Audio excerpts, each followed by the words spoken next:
Assalamualaikum warahmatullahi wabarakatuh. Kami dari kelompok 12 akan menjelaskan mengenai manajemen pengadaan proyek. Pentingnya manajemen pengadaan proyek. Pengadaan berarti mendapatkan barang atau layanan dari sumber luar. Istilah lainnya mencakup pembelian dan alih daya. Para ahli memperkirakan pengeluaran pada perangkat lunak dan layanan global akan terus tumbuh. India merupakan negara yang memimpin alih daya bagi Amerika Serikat. Perdebatan mengenai alih daya. Beberapa perusahaan seperti Walmart lebih suka tidak melakukan alih daya sama sekali, sementara yang lainnya melakukan banyak alih daya. Sebagian besar organisasi melakukan beberapa bentuk alih daya untuk memenuhi keperluan TI-nya dan melakukannya di negaranya sendiri. Mengapa alih daya? Yang pertama, untuk mengurangi baik biaya tetap maupun biaya berulang. Kedua, untuk mengizinkan organisasi klien untuk fokus pada bisnis intinya, untuk mengakses keahlian dan teknologi, untuk menyediakan fleksibilitas, dan untuk meningkatkan akuntabilitas. Kontrak menyediakan produk yang dirinci atau jasa dan mewajibkan pembeli untuk membayar mereka.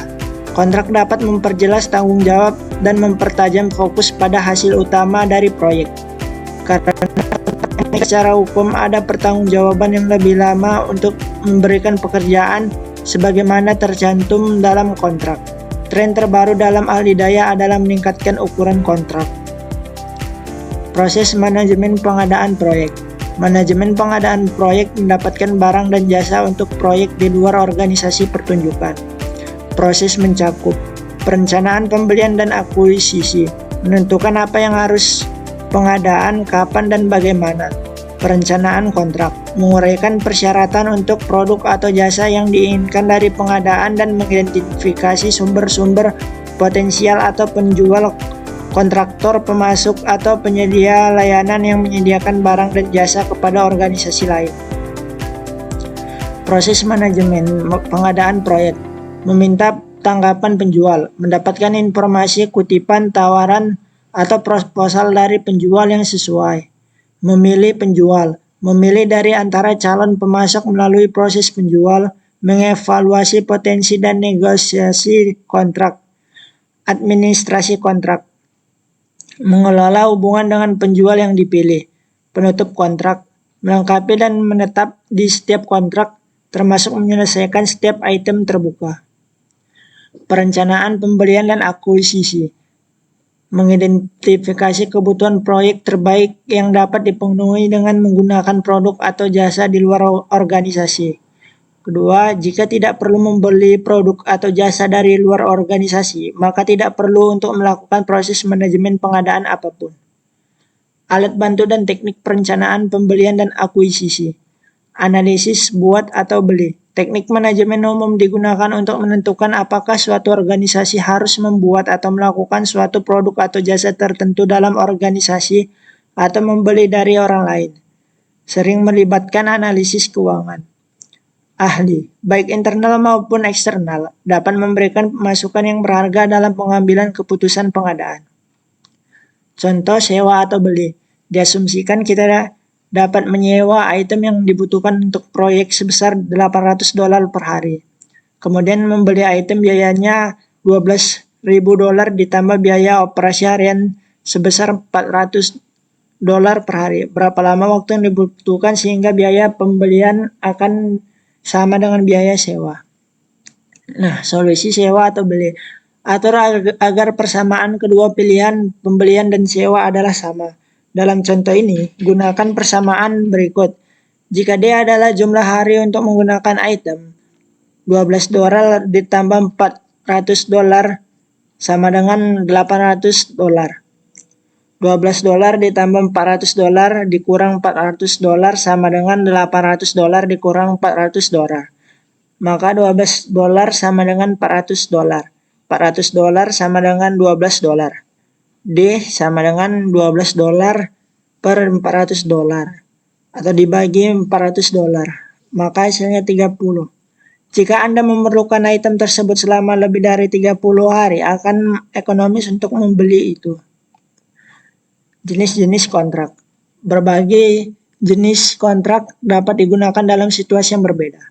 Kontrak harga tetap atau lump sum melibatkan total harga tetap untuk produk yang terdefinisi dengan baik atau jasa. Kontrak biaya ditagih kembali. Libatkan pembayaran kepada penjual untuk biaya langsung dan tidak langsung. Kontrak waktu dan bahan, hybrid dari kedua harga tetap dan kontrak ditagih kembali. Sering digunakan oleh konsultan. Kontrak harga satuan, perlu pembeli untuk membayar penjual jumlah yang ditetapkan per unit pelayanan. Sebuah kontrak tinggal benar-benar dapat mencakup keempat kategori ini jika masuk akal untuk itu pengadaan tertentu. Klausul kontrak. Kontrak harus mencakup persyaratan tertentu untuk menghitungkan masalah akun yang unik untuk proyek tersebut. Dapat meminta pengalaman pendidikan atau berbagai pekerjaan untuk membayar hak-hak yang berbeda. 3. Klausul penghentian adalah klausul kontrak yang memungkinkan pembeli atau pemasok untuk mengakhiri kontrak. Rencana manajemen pengadaan. Menjelaskan bagaimana proses pengadaan akan dikelola dari pengembangan dokumentasi untuk melakukan pembelian luar atau akuisisi untuk penutupan kontrak. Isi bervariasi berdasarkan kebutuhan proyek. Perencanaan kontrak melibatkan menyiapkan beberapa dokumen yang diperlukan untuk penjual potensial untuk menyiapkan respon mereka dan menentukan kriteria evaluasi untuk penghargaan kontrak. Permintaan proposal digunakan untuk meminta proposal dari calon penjual. Sebuah proposal adalah dokumen yang disiapkan oleh penjual ketika ada pendekatan yang berbeda untuk memenuhi kebutuhan pembeli. Permintaan penawaran digunakan untuk meminta penawaran atau tawaran dari pemasok calon. Tawaran juga disebut tender, adalah dokumen yang disiapkan oleh penjual memberikan harga untuk item standar yang telah jelas didefinisikan oleh pembeli. Request for Proposal atau RFP. Kriteria evaluasi sangat penting untuk menyiapkan beberapa bentuk kriteria evaluasi. Sebaiknya sebelum mengeluarkan RFP atau RFQ formal. Waspadalah terhadap proposal yang nampak bagus di atas kertas. Pastikan untuk mengevaluasi faktor-faktor seperti kinerja masa lalu dan pendekatan manajemen. Dapat meminta presentasi teknis sebagai bagian dari proposal. Meminta tanggapan penjual. Yang pertama, menentukan siapa yang harus meminta untuk melakukan pekerjaan itu. Pengiriman dokumentasi sesuai dengan penjual potensial dan mendapatkan proposal atau tawaran. 2. Organisasi dapat beriklan ke pengadaan barang dan jasa dalam beberapa cara. Mendekati vendor pilihan, mendekati beberapa vendor potensial, iklan untuk siapapun yang tertarik. Kemudian konferensi penawar dapat membantu memperjelas harapan pembeli. Kemudian menyeleksi penjual. Juga disebut seleksi sumber. Mencakup yang pertama mengevaluasi proposal atau tawaran dari penjual. Yang kedua memilih yang terbaik. Yang ketiga negosiasi kontrak. Kemudian yang terakhir pemberian kontrak. Sampel proposal evaluation sheet dapat dilihat seperti berikut. Proses seleksi penjual. Organisasi sering melakukan evaluasi awal dari semua proposal dan tawaran dan kemudian mengembangkan daftar singkat dari penjual potensial untuk evaluasi lebih lanjut. Penjual pada daftar singkat sering menyiapkan base and final offer atau BAFO. Final output adalah kontrak ditandangani oleh pembeli dan penjual yang dipilih. Administrasi kontrak. Memastikan bahwa kinerja penjual memenuhi persyaratan kontrak. Kontrak adalah hubungan hukum. Jadi penting bahwa profesional hukum dan kontrak terlibat dalam menulis dan administrasi kontrak. Banyak manajemen proyek mengabaikan masalah kontraktual yang dapat menyebabkan masalah serius. Penutupan kontrak mencakup penyelesaian dan menetap di kontrak dan menyelesaikan setiap item terbuka. Tim proyek harus menentukan apakah semua pekerjaan selesai dengan benar dan memuaskan. Memperbarui catatan untuk mencerminkan hasil akhir. Mengarsipkan informasi untuk penggunaan di masa depan. Kontrak itu sendiri harus mencakup persyaratan untuk diterima secara formal dan penutupan. Alat bantu untuk penutupan kontrak. Yang pertama, audit pengadaan mengidentifikasi pelajaran yang diperoleh dalam proses pengadaan. Kedua, sistem manajemen pencatatan memberikan kemampuan untuk dengan mudah mengatur, menemukan, dan arsip dokumen yang terkait dengan pengadaan. Kebutuhan lain pada proyek, yang pertama manajemen, yang kedua korespondensi, yang ketiga perangkat lunak, keempat perangkat keras, dan yang kelima infrastruktur.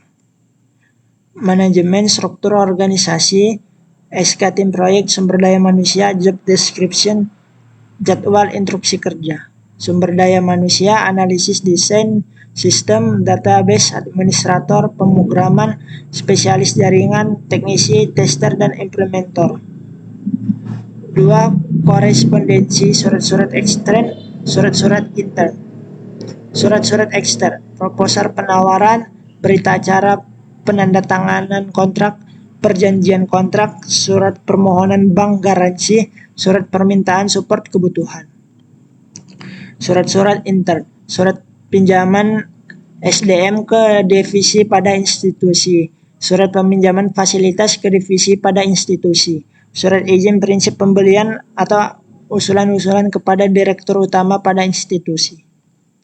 Yang ketiga, perangkat lunak. Sistem operasi yang digunakan, DBS yang digunakan, bahasa pemrograman yang digunakan. Perangkat keras, komputer yang digunakan, spesifikasi yang digunakan, printer yang digunakan, alat komunikasi yang digunakan. Yang kelima, infrastruktur, ruangan, pendinginan ruangan, pengukur suhu ruangan, telepon, listrik, stabilizer, UPS, emergency lamp, kabel jaringan, pemadam api. Rangkuman, manajemen pengadaan proyek mencakup memperoleh barang dan jasa untuk proyek dari luar organisasi. Proses mencakup perencanaan pembelian dan akuisisi, perencanaan kontrak, meminta tanggapan penjual, memilih penjual, administrasi kontrak, dan penutupan kontrak.